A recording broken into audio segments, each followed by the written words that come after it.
año de media. Ayer se decía cuarto año de media. Hoy día se dice cuarto grado de educación secundaria de menores. Ayer se decía primer año de media, segundo de media, tercero de media, cuarto, quinto, etcétera, etcétera, etcétera.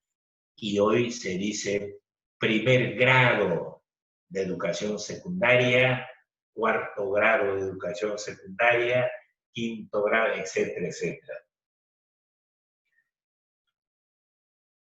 Vamos a ver, los alumnos y alumnas del cuarto grado de educación secundaria, en la presentación de sus trabajos, muy bien, muy bien. Salvo aquí un alumno, dos alumnos han presentado tarde sus actividades. El resto en forma responsable y puntual. El resto, hombres y mujeres, alumnos y alumnas, están presentando en forma responsable y puntual. Y eso vale, eso es un bien para ustedes, porque se están acostumbrando, se están habituando a ser entes responsables y puntuales. Eso es muy importante. Esos dos valores que les estoy hablando es importante, eso les va a servir para hoy y para el mañana, mis queridos alumnos y alumnas. No lo tomen esto como para cumplir, no, que se haga un hábito la puesta en praxis de estos valores. ¿Sí? ¿Qué tal? Claro, pues. Este cuarto de secundaria, muy bien. Mucho me hubiera gustado trabajar con ustedes desde el año pasado, desde el mes de marzo,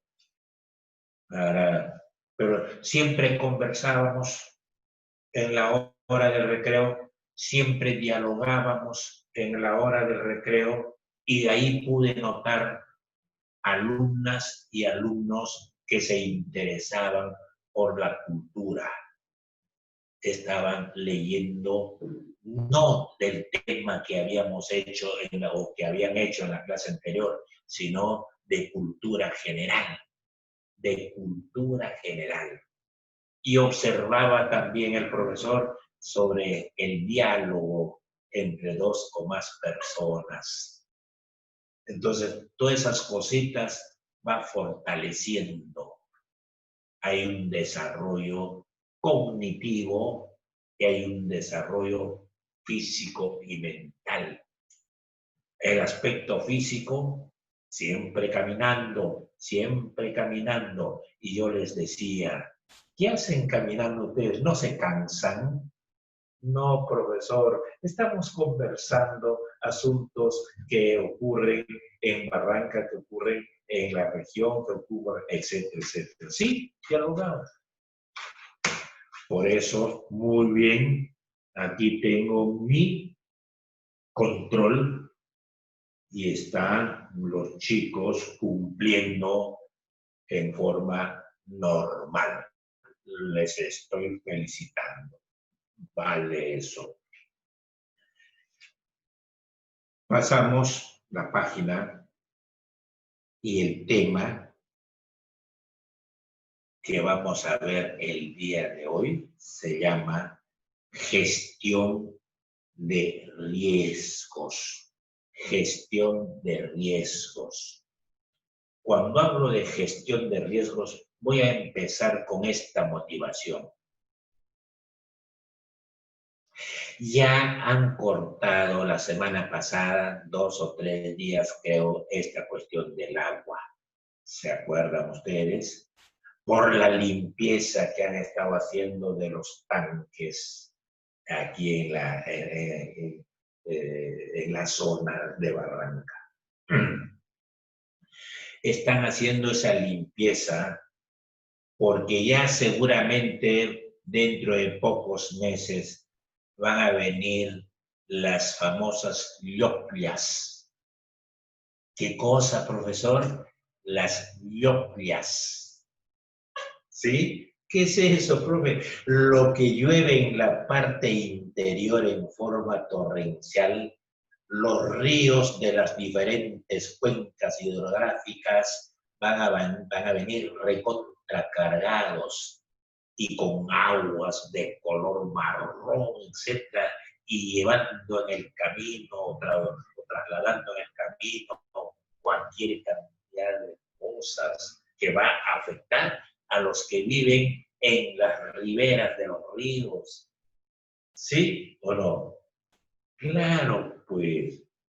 Entonces, eso es una gestión de riesgo. No sé hasta cuándo estarán pues los habitantes en el río Rímac, por ejemplo, en Lima, hasta cuándo estarán, porque esa gente está hasta Chosica y más arriba de Chosica, hasta Ricardo Palma, creo, viven en las orillas de los ríos, en las riberas de los ríos, y cuando viene el aumento del caudal, porque llueve en forma torrencial en el interior del país, tienen que abandonar ese sitio y ese lugar.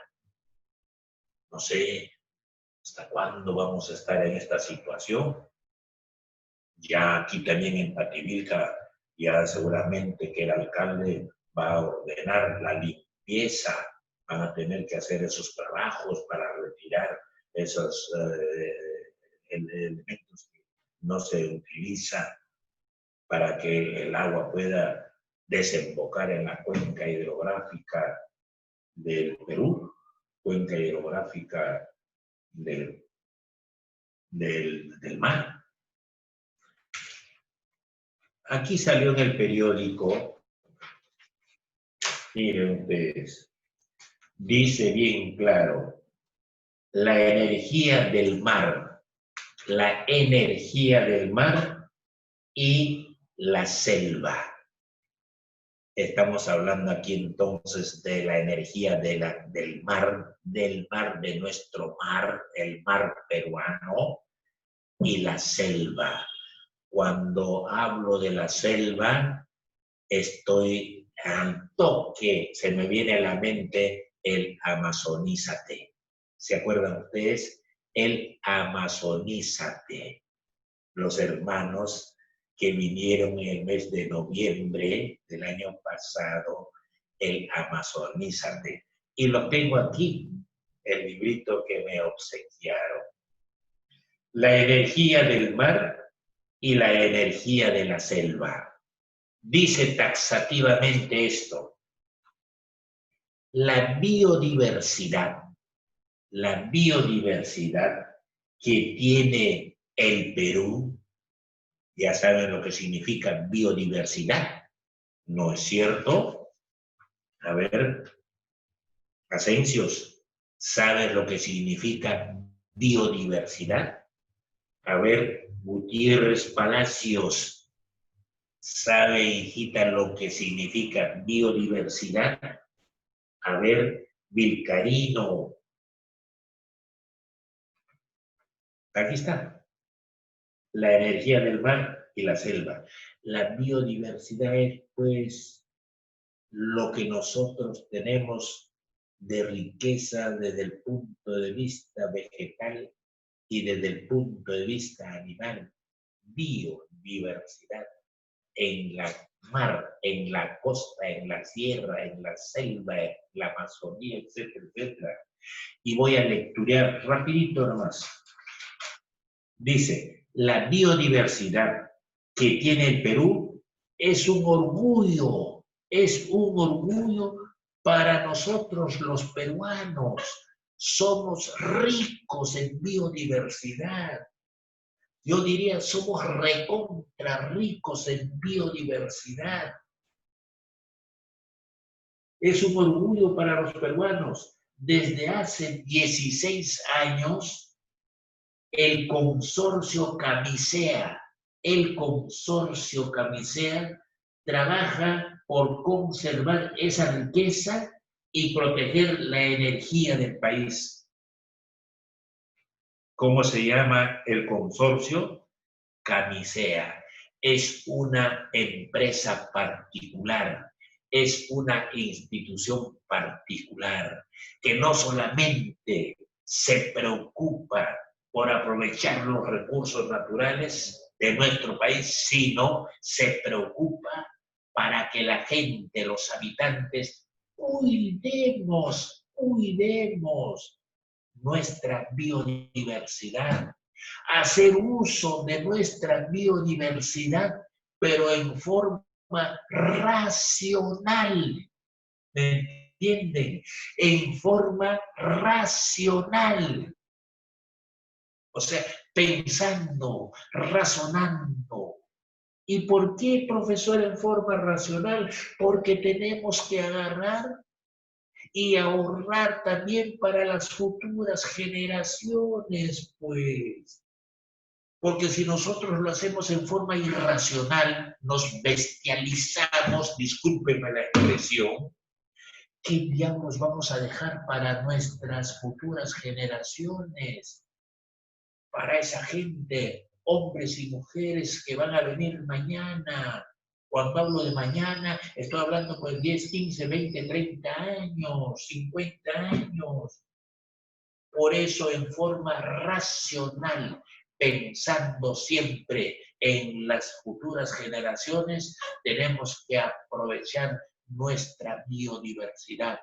Y gracias a la empresa Camisea, Consorcio Camisea, se preocupa también por concientizar a la población y decirles, hagan uso de la biodiversidad, pero en forma racional. Supervisa, controla, monitorea. Oigan, qué macanudo es esto. ¿Sí? Aquí dice bien claro, Camisea cuenta con el programa de monitoreo de la biodiversidad, el cual ha logrado que investigadores locales y miembros de las comunidades nativas del Bajo Urubamba trabajen juntos monitoreando la naturaleza. ¿Monitorear qué significa? Monitorear significa pues trasladarse de un sitio a otro para ver cómo están aprovechándose de nuestra biodiversidad en forma racional o en forma irracional. Están supervisando, están monitoreando, están controlando. Y eso es bueno, eso es positivo. ¿Ya ves? Dice la energía del mar y la selva. Somos un país riquísimo en biodiversidad. Y el reverso de la moneda, sin embargo, un país rico en biodiversidad es un país subdesarrollado. Subdesarrollado. ¿Y a qué se debe eso, profesor? Habría que solicitarle esa respuesta a los políticos, pues, empezando desde los municipios y llegando hasta el gobierno central. Habría que preguntarles, porque si yo les voy a decir por esto, me van a decir, el profesor. Habría que preguntarle a ellos por qué el Perú es un país subdesarrollado, teniendo una gran energía, una gran fortaleza en cuanto se refiere a su biodiversidad. Investiguen ustedes, pregunten ustedes, indaguen ustedes. Aquí ha salido en un periódico hace 2 días. ¿De qué fecha es esto? Lunes 9 de noviembre del 2020. Ahí está. Dice, más de 1.500 especies animales en la Reserva Nacional de Paracas han sido registradas y son protegidas gracias al Fondo Paracas de Camisea. Y aquí dice, nuevas especies como una rana, 3 aves y 6 insectos fueron hallados en el Bajo Urubamba. En el Bajo Urubamba. O sea que, Fíjense ustedes, hay nuevas especies. Yo cuántas veces les he dicho a mis alumnos del colegio, de repente todavía no se llega al mismo centro del Amazonas. ¿Ustedes no creen que habrá tribus todavía en estado salvaje? ¿Ustedes no creen todavía que existirán animales salvajes en el mismo corazón de la selva? ¿En qué situación, en una época de primitivismo estarán viviendo? Pues en una época de primitivismo puede suceder eso, y sucede, pues. Bueno, gestión de riesgos. El Perú es un país vulnerable a los fenómenos naturales. Todo esto, lo que tenemos dentro de nuestra biodiversidad, también corren riesgos nuestra biodiversidad. Nuestros recursos naturales corren riesgos.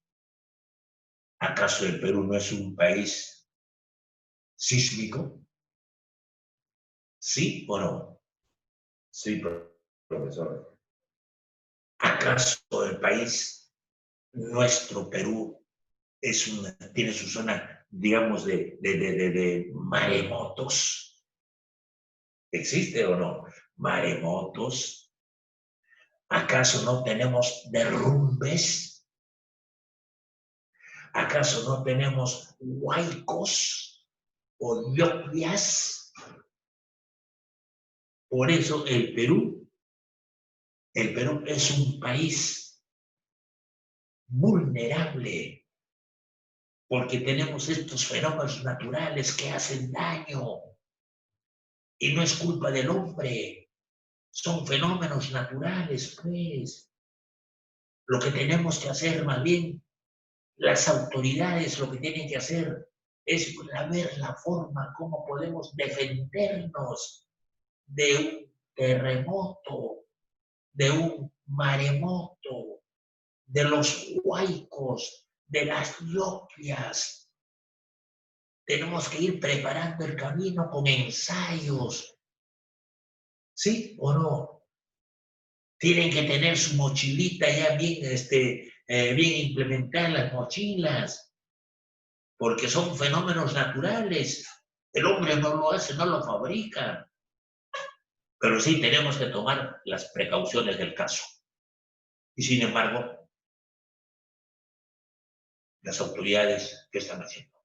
Algunas autoridades ya se están poniendo manos a la obra y algunas otras no. Ya se viene el invierno en la zona andina. Gestión adecuada para evitar desastres. ¿Qué diablos hacer para evitar desastres, para evitar desgracias, para evitar muertes? Sobre todo de niños, de niñas y de ancianos. Por supuesto, en el aspecto peligro, como ocurrencia de un fenómeno natural. En el aspecto peligro, ¿qué hacer como consecuencia? Es bueno identificar los siguientes aspectos: peligro, riesgo, posibles daños, pérdidas humanas y materiales ante un elemento adverso. Eso va a ser la consecuencia. Desastres, efectos negativos de un hecho catastrófico que se caracteriza por las pérdidas humanas y materiales. Ha ocurrido un desastre. Así agarramos y hablamos. Vulnerabilidad, ¿qué significa? Grado de resistencia o exposición de las personas a cosas frente al peligro. Es vulnerable, presenta una vulnerabilidad, grado de resistencia o exposición de las personas o cosas frente al peligro. Tiene su fortaleza. Medidas de prevención y mitigación. Las medidas de prevención y mitigación más comunes son las siguientes. Primero, o número 1, creación de un fondo económico por parte del Estado.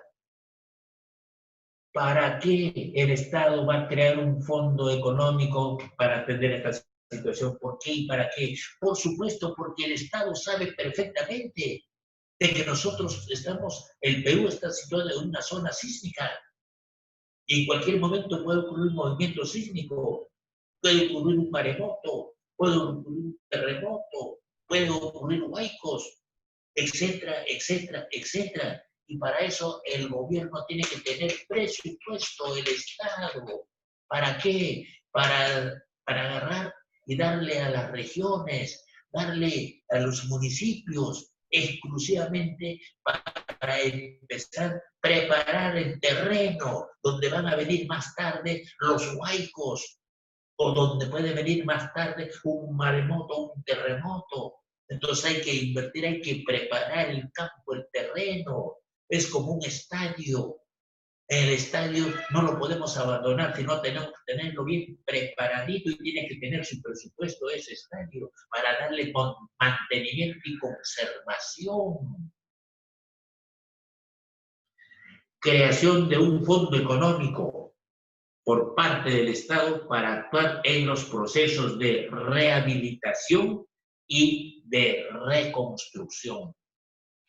Ya terminaron el 100% acá en Pisco, hace 4, 5 años, 6 años, que ocurrió un movimiento sísmico. Ya terminaron aquí en el norte del Perú la reconstrucción de lo que se hizo daño el año pasado, ¿sí? Ya se terminó. Lo dudo, habrán avanzado un 60-70%, pero al 100% no, no y no, con el pretexto de que no hay fondos. Por eso el Estado tiene que crear fondos, pues. 2. Construcción de muros de contención y diques para que disminuyan los efectos negativos de los huaicos, de los derrumbes y las inundaciones. Claro, necesitamos presupuesto también eso, para construir muros de contención, para construir diques. En esta época, sobre todo, huaicos, derrumbes, etcétera, etcétera, etcétera. Para todo eso necesitamos presupuesto, pues. Necesitamos dinero, pues, papá Estado. 3. Limpieza del canal de los ríos a fin de prevenir posibles desbordes en épocas en que se intensifican las lluvias en el interior del país. Claro, pues, eso lo sabemos, son cosas, digamos, que nosotros debemos de conocer, ustedes como estudiantes de cuarto de secundaria, para conversar, para hablar, para dialogar, pues ya tienen temas ustedes. ¿No se acuerdan ustedes hace 2 o 3 años una lluvia torrencial aquí en la costa, aquí en la zona de Barranca? ¿Se acuerdan ustedes o no? Claro, pues. 4. Reforzamiento de las estructuras de las viviendas, para darles mayor resistencia frente a las lluvias, frente a las inundaciones, frente a los sismos. Hay que fortalecer eso, porque vienen los sismos, vienen los huaicos, vienen las inundaciones, se los va a traer abajo, se van a desmoronar. Entonces hay que fortalecer eso, hay que parcharlos, qué sé yo. 5. Equipamiento de los hospitales y centros de salud. ¿Por qué y para qué el equipamiento de los hospitales y centros de salud? Si alguno de los ciudadanos, todos los niños, las niñas, los de que tienen, digamos, las personas adultas o mayores de 65, 70 años, qué sé yo, para que sean atendidos en esos hospitales o en esos centros de salud. Hay que implementarlos No solamente vamos a tener al personal, si el personal no tiene los elementos como para atender a ellos, de nada serviría, pues. Se tiene que implementar, o sea, bienes y servicios. Los bienes vienen a ser las cosas que tienen, materiales que tienen ese hospital o ese centro de salud, los remedios, los medicamentos bien implementados y los servicios que estén ahí, pues los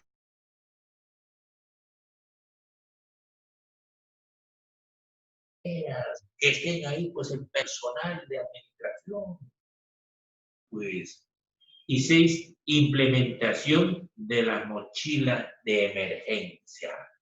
Implementación de las mochilas de emergencia.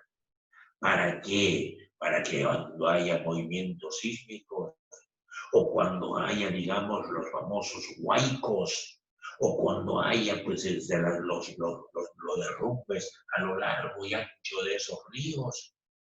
Entonces es bueno tener la mochila de emergencia y de las retas de evacuación, las rutas de evacuación, por dónde vamos a ir, por dónde vamos a dirigirnos, cuál va a ser el camino, cuál va a ser el espacio, cuál va a ser la ruta, con su mochila de emergencia y espacios públicos, hogares, por dónde van a salir, y espacios públicos, por dónde vamos a dirigirnos desde el punto A hasta el punto B.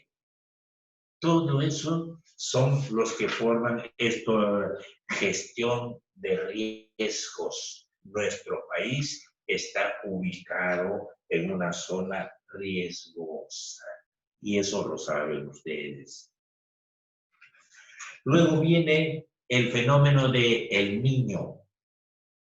¿Qué cosa viene a ser el fenómeno del Niño? Es un fenómeno oceánico, atmosférico de impacto global, que se caracteriza por el aumento de la temperatura de las aguas superficiales del mar, sobre todo en el norte. El aumento de la temperatura, aguas tibias, mientras que el fenómeno, digamos, de la corriente de Humboldt, aguas frías, y hay un choque ahí.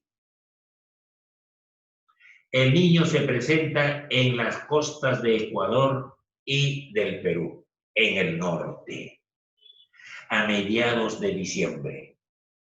Salió en el periódico donde dice el técnico que este año el Niño se va a presentar, pero en forma débil, ¿sí?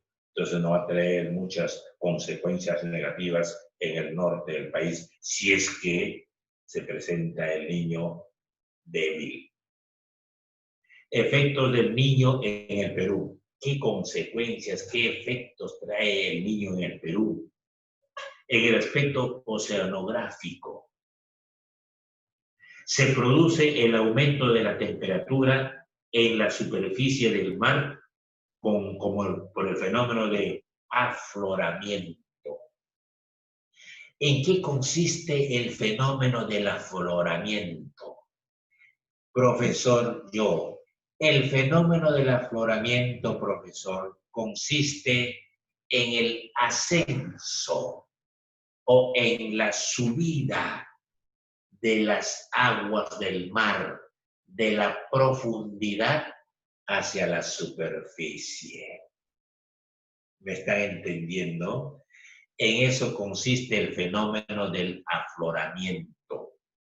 Consiste en el ascenso o la subida de la profundidad de las aguas marinas hacia la superficie. Por eso cuando te vas a la playa, agarras y hay sitios tibiecitos del agua marina, ¿sí?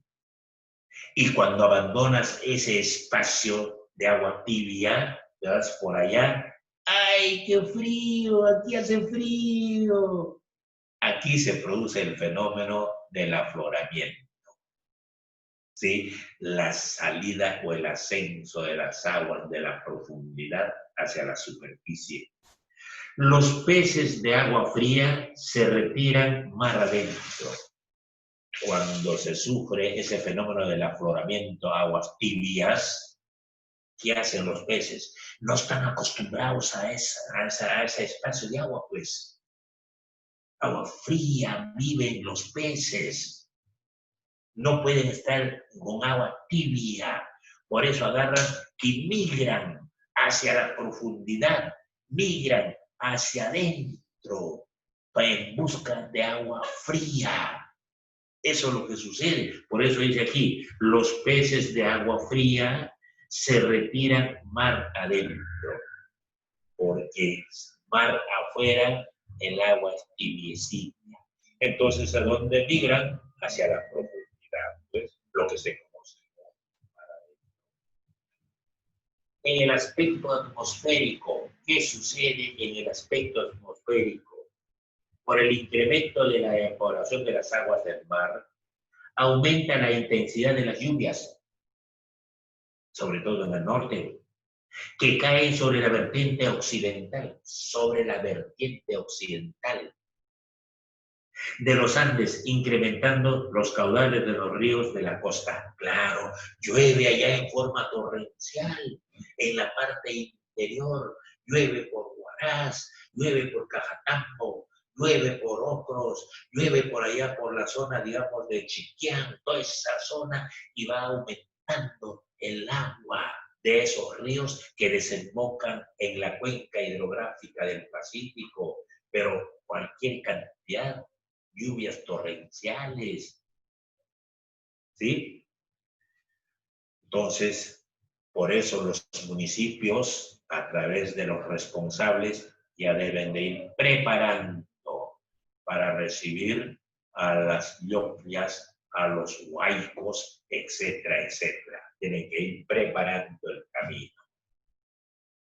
Repercusiones del Niño. ¿Qué repercusiones tiene el fenómeno del Niño? Este fenómeno, reducción de la producción en el sector primario atractivo de la economía, como por ejemplo la pesca de especies del agua fría. Se van hacia la profundidad y ya qué pasa con los pescadores. Hoy día no he pescado casi nada porque se han retirado estos animales hacia la profundidad. Desde el punto de vista económico, perjudica, disminuye. Los cultivos se pierden por el acceso a la escasez de lluvias. En la zona sur, sobre todo, escasez de lluvias. Y en la zona norte, fenómenos naturales, abundancia de lluvias. Por eso, durante el segundo gobierno del señor Fernando Belaúnde Terry, el país sufrió un golpe de crisis económica. ¿Por qué crisis económica? En el norte, lluvias torrenciales, truenos, etcétera, etcétera, y todos los campos de cultivo, todas las viviendas del norte, sobre todo la economía se vino abajo. Que piña los campos de cultivo hasta las caiguas, todo en forma negativa. Los agricultores tristes porque habían perdido ahí, pues, por las cuestiones de las lluvias torrenciales.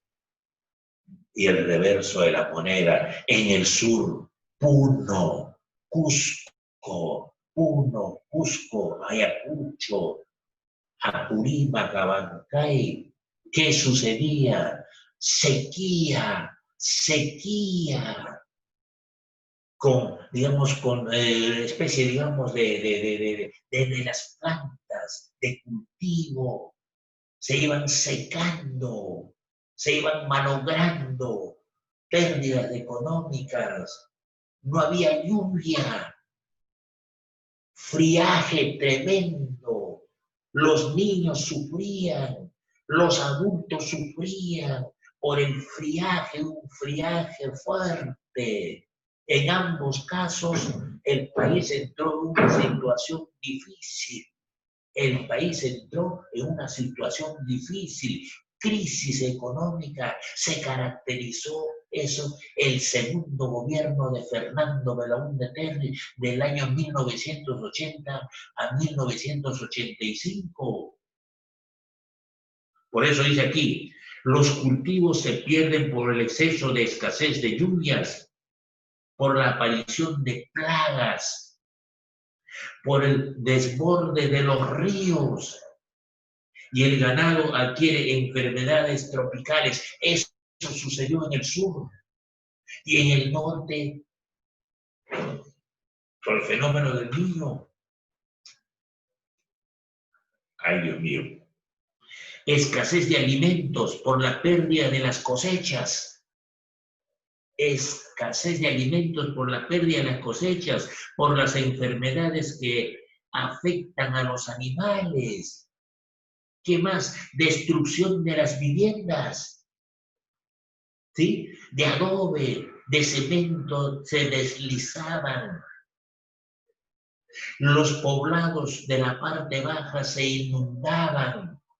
Eso, los que viven por la parte baja, cabeza, tronco, y eso los que viven por las extremidades, tipo Rima, tipo aquí nomás, debajo del puente del Bolívar. Ahí no ven ustedes esas casitas, esas pequeñas ciudades, pero ahora, pero ¿cómo empezó? Después tenemos huaicos, destruyen las viviendas, aparecen enfermedades tropicales como la fiebre amarilla, la malaria, el dengue, debido a la proliferación de las bacterias y virus, por el incremento de las temperaturas y el estancamiento de las aguas estancadas, se llenan de microbios y eso consumen los animales y el riego para las plantas. Entonces eso se va llenando de microbios y va, digamos, la tierra se va malogrando, el espacio se va malogrando.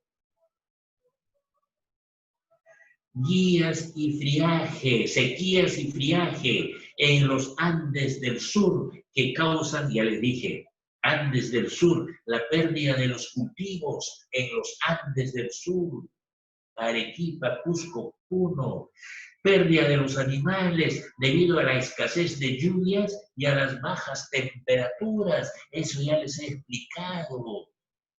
Que piña, en el norte lluvias torrenciales y en el sur, ¿qué? Escasez de lluvias. Acciones para disminuir los efectos del Niño. ¿Qué acciones tenemos que realizar? ¿Qué acciones tenemos? Tenemos que hacer limpieza del canal de los ríos, señores alcaldes, provinciales, distritales, autoridades regionales, acciones, por favor, limpieza del cauce de los ríos para evitar la crecida del caudal y ocasiones desbordes. Ya pues, ya parece que ya están tomando algunas acciones algunos alcaldes. Asesoría técnica para los cultivos. Asesoría técnica para los cultivos. Claro, desde el punto de vista técnico, ya pues los técnicos digamos, de los ingenieros agrónomos, técnicos, no los ingenieros, de repente hay uno que va a dirigir todo eso, hay técnicos. La evacuación de las poblaciones en riesgo, claro, pues, los que viven en las orillas, en la ribera de los ríos, hay que evacuarlos, hay que sacarlos de allí para que después mañana más tarde no estén ahí quejándose, haciendo sus marchas, qué sé yo, reclamando ante las autoridades municipales, qué sé yo. Equipamiento de los hospitales y centros de salud. Claro, pues ya yo les he dicho eso. Equipamiento de los hospitales y centros de salud, pero implementados, bien equipados. Modificación del calendario escolar, claro, pues si hay lluvias torrenciales en la costa por donde va a desaguar en las cuencas y en la zona, digamos, donde existen las lluvias torrenciales, Cajatambo, la provincia de Ocros, Huaraz, Chiquián, en la zona norte, en la zona sur, pero en la zona, digamos, de los Andes, hay que modificar el calendario escolar para que los alumnos no estén también pues en una situación difícil. Modificación del calendario escolar implica adelantar el año escolar. Puede ser, ya no terminamos, digamos, en el mes de diciembre, podemos terminar la primera o la segunda quincena de noviembre y así sucesivamente. Es cuestión de manejo eso. Los conflictos sociales, tipos de conflictos sociales, socioambientales, claro, socioambientales. Ya les he dicho Bagua, el baguazo, la comunidad por el medio ambiente, los recursos naturales. Había autorizado el Poder Ejecutivo para la explotación de esos recursos naturales, sin solicitar, digamos, sin informar, sin comunicar a los habitantes de esa zona.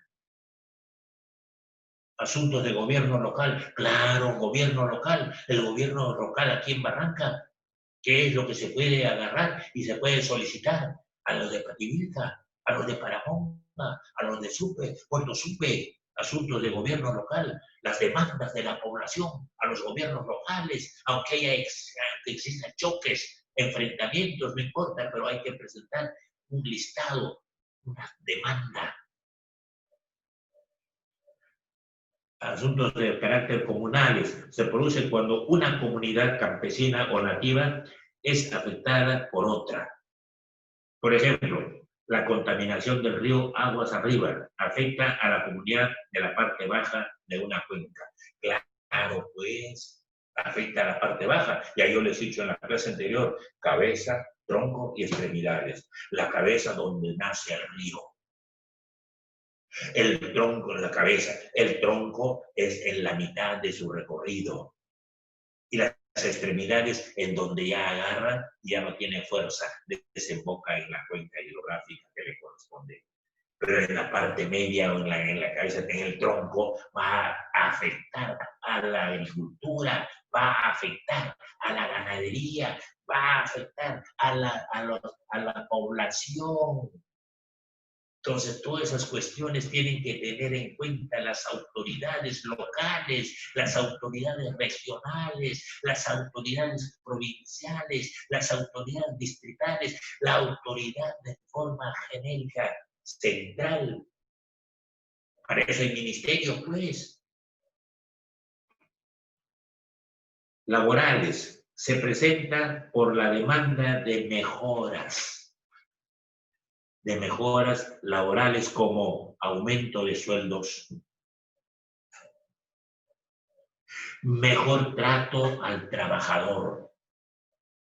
Al trabajador se le trata con respeto. No se le puede agarrar y haz esto, haz esto, haz esto. Oye, ¿qué me has hecho? No.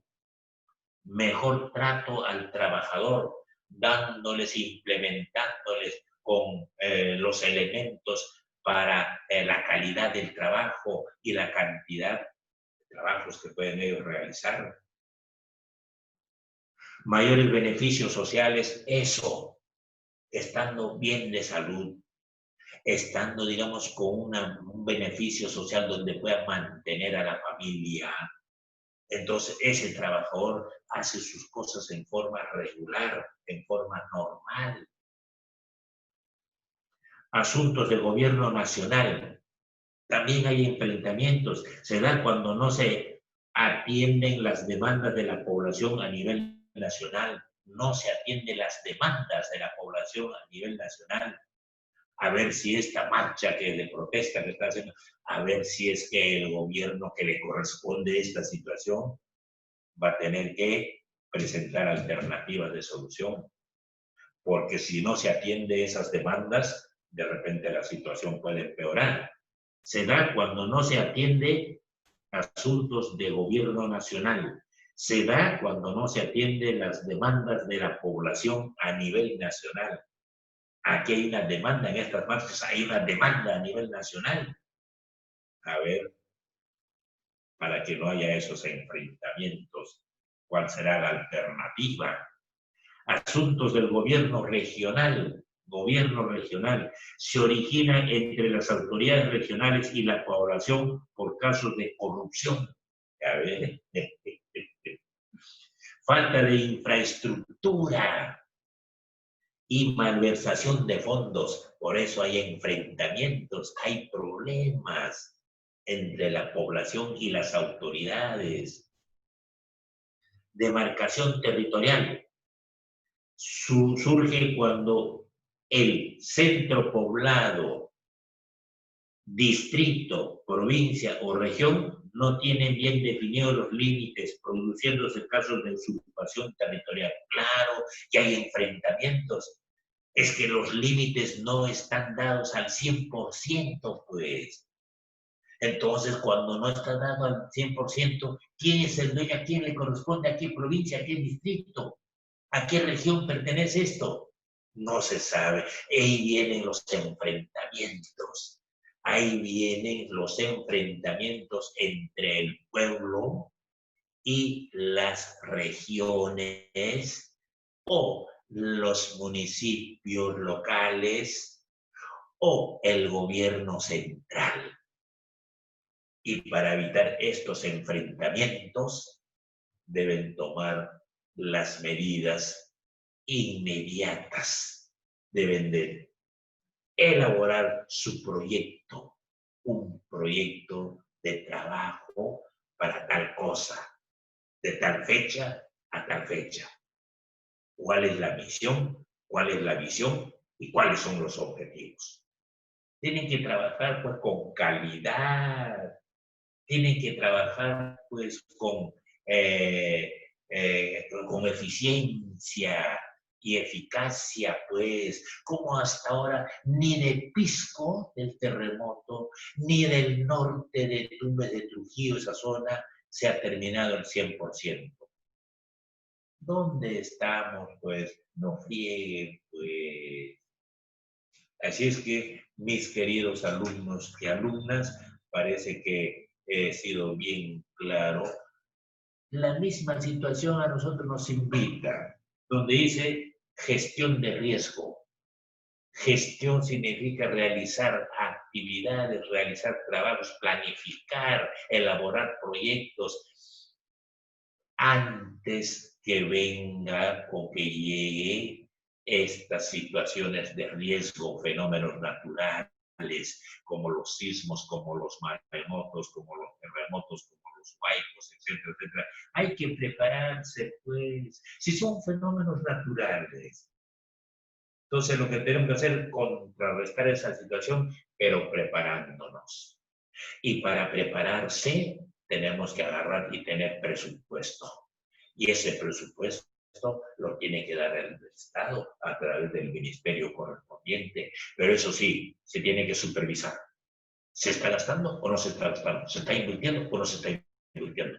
Porque muchas regiones y muchos municipios agarran plata al banco lo guardan y esa plata, ese dinero, gana intereses. ¿Y qué hacen con esos intereses? Lo invierten, informan, comunican. ¿A quién? ¿A las autoridades correspondientes comunican qué le corresponde? No sé, lo dudo. Y es bueno dudar, porque si no dudaríamos, estaríamos convencidos de que el 100% de las cosas que realizan nuestras autoridades son verdaderas. Y eso no es así. Primera pregunta. Primera pregunta. ¿Por qué en los Andes del Perú, por qué diablos en los Andes del Perú ocurren lluvias torrenciales y no así en la región de la costa? Eso es recontra fácil.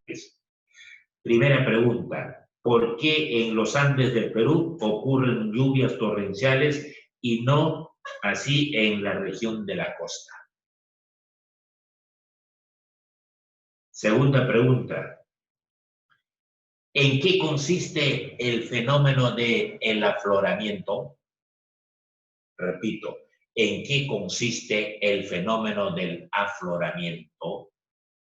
Eso también lo he explicado de forma clara, precisa y nítida, y con ejemplos todavía. Así es que, mis queridos alumnos y alumnas del cuarto secundaria, los felicito, están trabajando muy bien ustedes y no se desanimen, seguimos para adelante. ¿Me han entendido? Chao, hasta la próxima.